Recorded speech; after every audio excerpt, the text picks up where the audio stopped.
Part 3। Meena का घर ठीक से ही चल रहा था।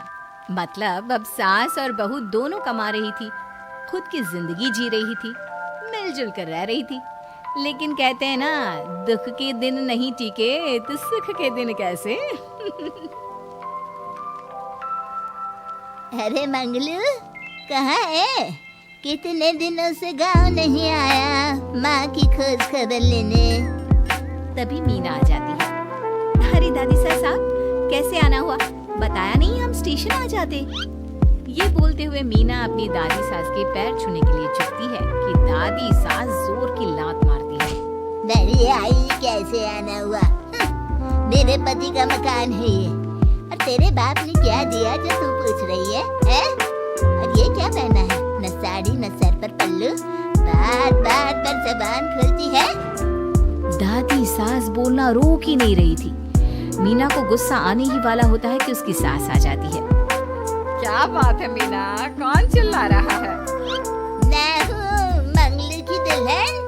बहुत चपर चपर कर रही है ये मीना बहू, इसकी जुबान पर लगाम लगवा ले।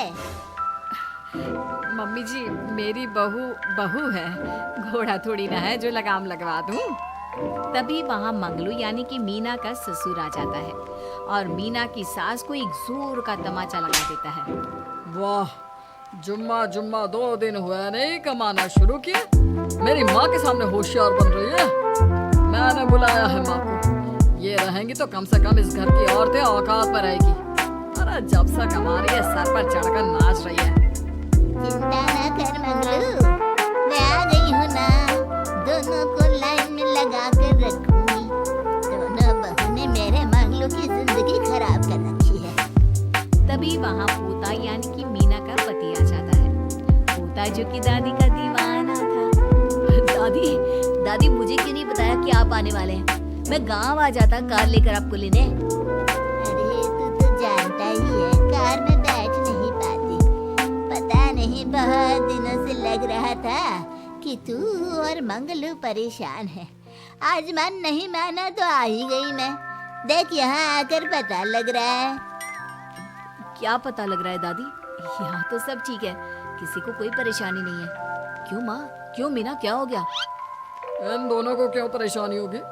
इन लोगों ने तो परेशान करके रखा है। माँ और मीना के बारे में कैसी बात कर रहे हैं पापा? क्या हो जाता है आपको रह रहकर? तू तो खाना बना बना कर बेशर्म हो गया है, लेकिन मैं नहीं। मेरी माँ आ गई है अब इस घर में। अब यहाँ सब वैसे ही रहेंगे जैसा मैं चाहता हूँ। देख मंगलू, तेरी बहू काम करती है तो मुझे कोई लेना देना नहीं है, लेकिन मेरी बहू कोई दर्जी का काम नहीं करेगी। साफ साफ बोल रही हैं। लेकिन दादी साहब, वो तो बहुत अच्छा बुटीक चला रही हैं। बहुत अच्छा चला रही है, लेकिन हम लोगों ने अपने घर की बहू से ना काम नहीं करवाना। अरे इसके बाप को शादी के वक्त ही बोल दिया था।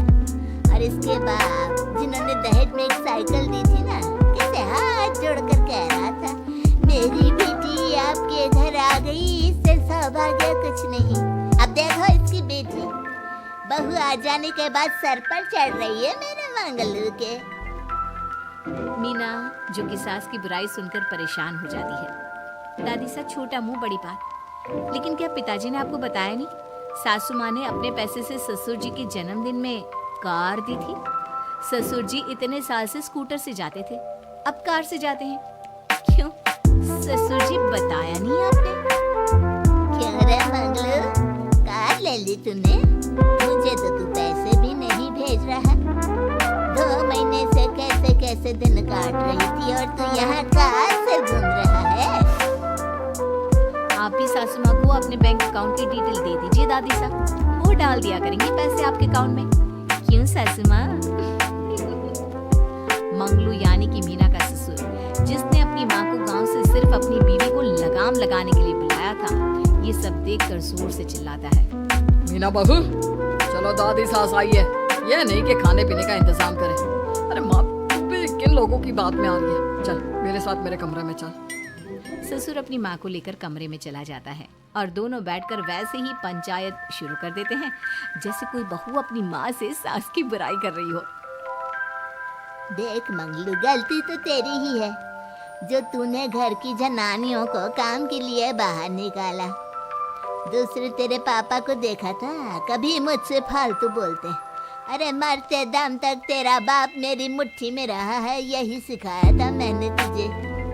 क्या बोलूं माँ, जब से ये मीना बहू घर आई है ना, इसने घर का सारा इतिहास भूगोल बदल कर रख दिया है। उस तितली से तो मैं बाद में निपटूंगी, पहले तेरी वाली को तो ठीक कर दूं। अरे बहू क्या आ गई, खुद को टाटा अंबानी समझने लगी है। माँ देख, जो भी हो, इस बात को याद रखना कि हमारे घर की परंपरा क्या है। औरतों का औकात में रहना जरूरी है। अरे बहू के साथ मिलकर माँ ये बहुत उड़ती रहती है। बेटा देख, गलती तो तेरी भी है, क्यों तूने इसे काम करने की छूट दी। मारना भी कम कर दिया है तूने इसे, वरना पहले आती थी तो बहू का कोई ना कोई हिस्सा सूजा हुआ या काला ही दिखता था। देखकर तसल्ली मिलती थी कि तूने कंट्रोल कर रखा है। इस बार तो काला और सूजा छोड़, अच्छी खासी चमकती दिख रही है ये। क्या बताऊं माँ, गलती तो हो गई है। हाँ, वो कार देखकर पिघल गया होगा ना तू। अरे बेटा, औरतों को मुट्ठी में रखा कर, शान की साइकिल ज्यादा अच्छी कुत्ता बनकर कार चलाने से, समझा। मीना का ससुर अपनी माँ की बात को सुन रहा था। बस माँ, जो गलती हो गई मिट्टी डाल उस पर। अब बस तू ना घर पहले जैसा करके जाना। ये सब ना बहू का किया धरा है, समझी। मतलब बहू को ठीक करना है तो बहू को लगाम लगाना होगा, ठीक है। दोनों माँ बेटा बातें करके सो जाते हैं। सोने के बाद अगली सुबह मंगलू की बीवी यानी कि मीना की सास, माँ जी उठिए, ये लीजिए गर्म पानी और ये दातुन। चलिए, तो याद रहा तुझे, वरना मैंने तो सोचा था कि बहू के चक्कर में पागल ही हो गई होगी बिल्कुल। अरे बहू के चक्कर में पागल होने का क्या मतलब होता है माँ जी, उसने मुझे मेरे पैरों पर खड़ा होना सिखाया है। मैं तो कहती हूँ उसके जैसी मेरी बेटी होती ना, तो शायद मैं बहुत पहले जीवन का मतलब समझ चुकी होती। तो दादी सास को समझ में आ जाता है कि सारा मामला मीना पर जाकर ही ठीक होगा। वो सोच लेती है कि अपनी बहू को छोड़कर पहले मीना को सही करना है। फिर अगले रोज, अरे मेरे पोते के पास तो मेरे पास बैठने का वक्त भी नहीं है, हैं? अरे कैसी बात करती है दादी, तेरे लिए तो मैं नौकरी भी छोड़ दूं। नौकरी नहीं, तू ना बीवी छोड़ दे, खुश हो जाऊंगी मैं। नीरज हैरान हो जाता है कि उसने तो मजाक किया था। दादी ये क्या बोल रही है, कैसी बात कर रही हो दादी, मीना ने तो सारा घर संभाला हुआ है। पहले तो घर गिरा जा रहा था ना, तेरी मीना के आने के पहले ना घर में चूल्हा जल रहा था, ना कोई रोटी खा रहा था, क्यों? नीरज को दादी बीवी के खिलाफ खूब कान करती है। तू सही कह रही है दादी, औरत पैर की जूती और हाथ की मुट्ठी में ही ठीक लगती है। मीना ने ना सिर्फ घर का माहौल बिगाड़ा, माँ को भी पिताजी की इज्जत करनी छुपा दी। अब ठीक बोल रहे हो, घर को बिगाड़ने की मेन जिम्मेदार तो मीना ही है दादी, अभी उसे ठीक किए देता हूँ। तभी वहाँ पिता भी आ जाता है। देख बेटा, तो रोटी कम खाना मंजूर, लेकिन इन औरतों के आगे झुकना मंजूर नहीं। मेरी दादी ने घर की परंपरा बना के रखी, मजाल कि मेरा बाप मेरी माँ के सामने कुछ कह लेता। पर पापा, एक बात पूछनी थी। रहने बेटा, तू ना कंफ्यूज है जीवन में, तू ना कंट्रोल कर पाएगा अपनी जनानी को। मंगलू, मेरी तो टिकट ही करा दे गाँव की। तुम लोगों के घर तो मर्दों की कोई इज्जत ही ना है, और ये मेरे घर की परंपरा ना है, मैं चली। अरे ना ना दादी, मैं तो बस देख अब मैं कैसे कंट्रोल करता हूँ इसे कल। फिर अगले रोज मीना ऑफिस के लिए तैयार हो रही थी कि देख मीना, आज मेरे दफ्तर से कुछ लोग खाने के लिए आ रहे हैं, तो शाम के खाने में, लेकिन आज तो मेरी मीटिंग है, फिर घर आने में मुझे देर हो जाएगी। तो मैं क्या करूँ? बोला ना शाम को खाना बनाना है तो बनाना है, समझी। मीना को पति की बात अजीब लगती है, पर वो दादी सास के सामने कोई भी ड्रामा क्रिएट करना नहीं चाहती थी।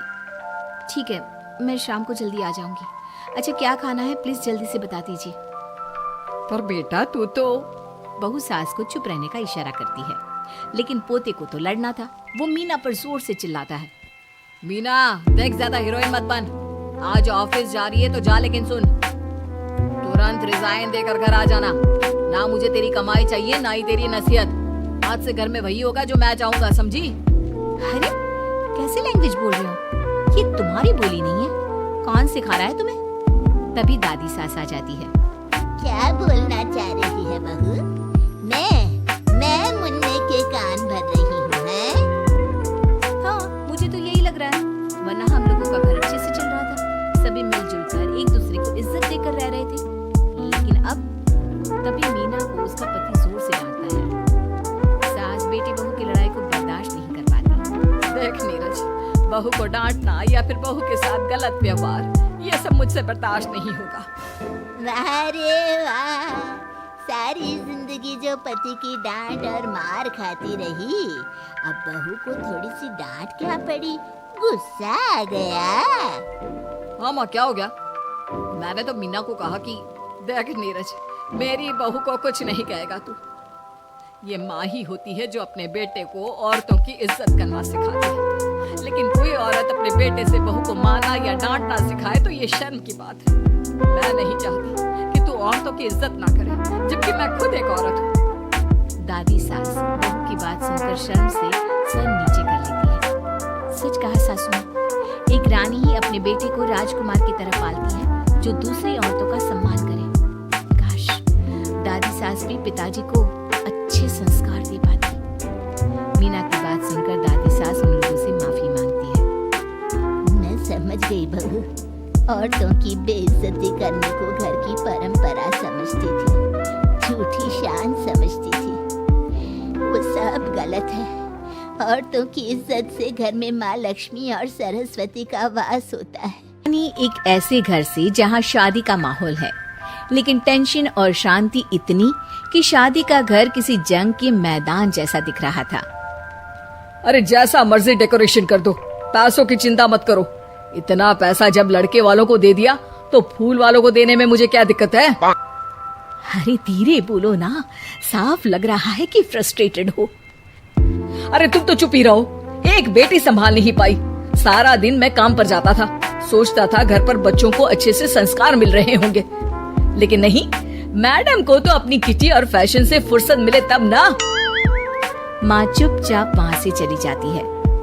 समझ में नहीं आता कि आखिर शर्मा खानदान में हो क्या रहा है। कल तक चिड़िया सी फुदकने वाली शीना की शादी यूं अचानक एक मोटे काले लड़के से क्यों हो रही है?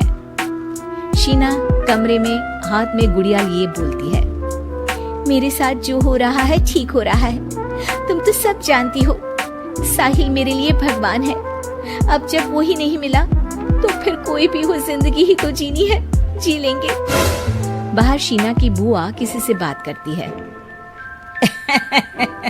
अरे मोटा नहीं, उसे तो खाते पीते घर का कहते हैं।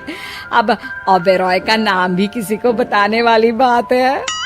उनका इकलौता लड़का तो करोड़ों की सामी तो है ही। अरे हमारी शीना बिटिया तो रानी बनेगी, रानी। इन सब के बीच कहीं कोने पर शीना हाथ में मेहंदी सजाए बैठी थी और आंखों में आंसू सजाए। और वो समय भी आ जाता है जब शीना मंडप के नीचे हाथ में वरमाला लिए खड़ी होती है, लेकिन तभी अफरा तफरी मच जाती है।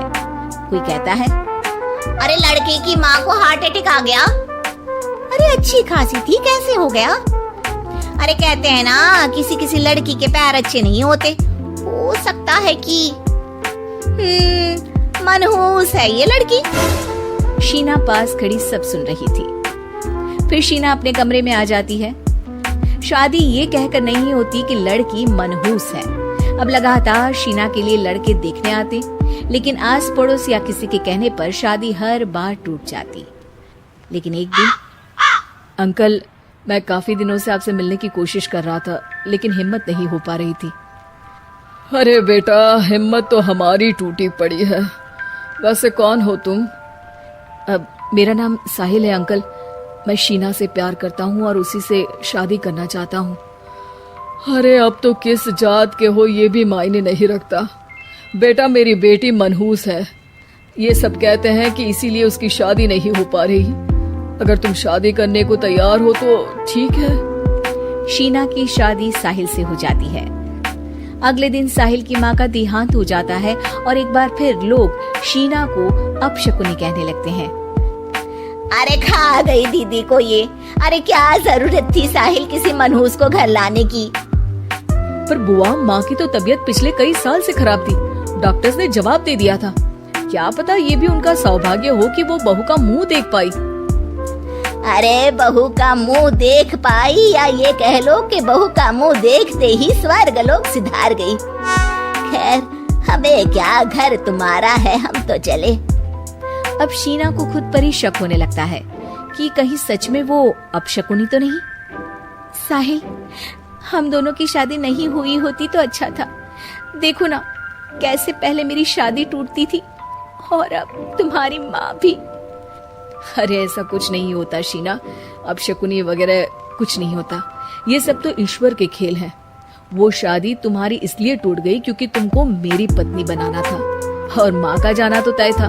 वो काफी बुजुर्ग थी, साथ ही एक ऐसी बीमारी से जूझ रही थी जिसमें डॉक्टर्स भी उन्हें नहीं बचा पाते।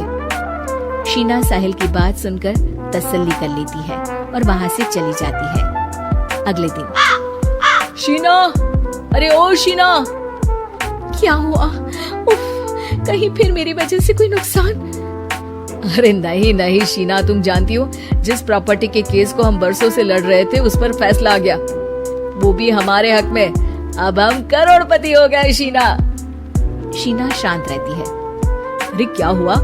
करोड़ पत्नी बनकर तुमको खुशी नहीं हुई? शीना की आंखों में पानी आ जाता है। चलिए जी, कुछ तो अच्छा हुआ मेरी जिंदगी में आकर आपके साथ।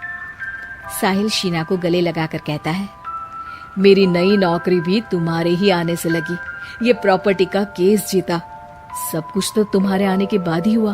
दिल पे घर के काम से फ्री होती तो बोर होती, जिसके बाद उसने घर में ही दुकान खोलने की सोची। अरे ये इतने सारे कपड़े, अरे बहू क्या करेगी इनका? माँ जी, मैं घर में बोर होती हूँ तो सोचा सामने के कमरे में कपड़ों की दुकान खोल लूं। घर का काम भी हो जाएगा और 4 पैसों की कमाई भी। अरे वाह वाह, ये तो बहुत ही अच्छी बात है। मैं भी तेरी मदद कर दिया करूँगी। वाह माँ जी, तब तो मजा आ जाएगा। अब हम दोनों मिलकर खूब पैसे कमाया करेंगे। अब क्या था, सास बहू का काम चल पड़ा।